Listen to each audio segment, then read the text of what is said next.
संदर्भात बोलण्यासाठी आता आपल्या सोबत महिला आयोगाच्या अध्यक्षा रुपालीताई चाकणकर आहेत। ताई, काय नेमकं अपडेट आहे? काल देखील तुम्ही पत्रकार परिषदेच्या माध्यमातून ही माहिती दिली होती। राज्य सरकारला हा जो काही अहवाल आहे तो जमा झाल्याची माहिती मिळते। काय नेमकी तुमच्याकडे माहिती? योग्यची पहिल्या दिवसापासून यामध्ये जे जे अहवाल येतात किंवा जी काही माहिती आहे ती मी आपल्यासमोर मांडत आलेली आहे। कालपर्यंत 3 अहवाल हे राज्य शासनाकडे आणि राज्य महिला आयोगाकडे सादर करण्यात आले, त्याच्याबद्दलची सविस्तर माहिती मी आपल्याला दिली।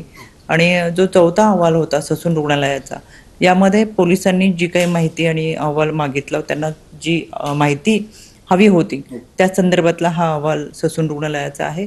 यामध्ये आज सकाळी ससून रुग्णालयाचे डीन यांनी हा अहवाल संबंधित कमिशनरांना सादर केलेला आहे।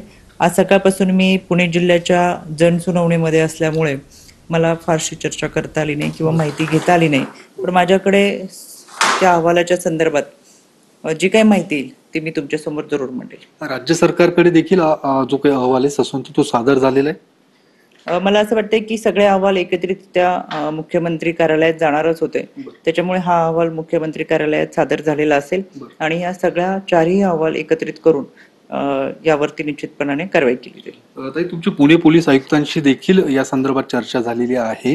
काय नेमकी आयुक्तांसोबत चर्चा झालेली आहे? कारण बीसी कुटुंबियांकडून जी मागणी होते सातत्याने की कारवाई करावी आणि हा चौथा जो अहवाल आहे त्या संदर्भातलाच आहे, आयुक्तांकडून काय नेमकी माहिती देण्यात आली? यामध्ये आयुक्तांची मी फक्त आता बोलले की हा अहवाल आपल्याकडे सादर होतोय का, तर त्यांच्याकडे संध्याकाळपर्यंत हा अहवाल सादर होईल आणि त्याच्यानंतर ते काही जी काही माहिती असेल ते मला कळवतील।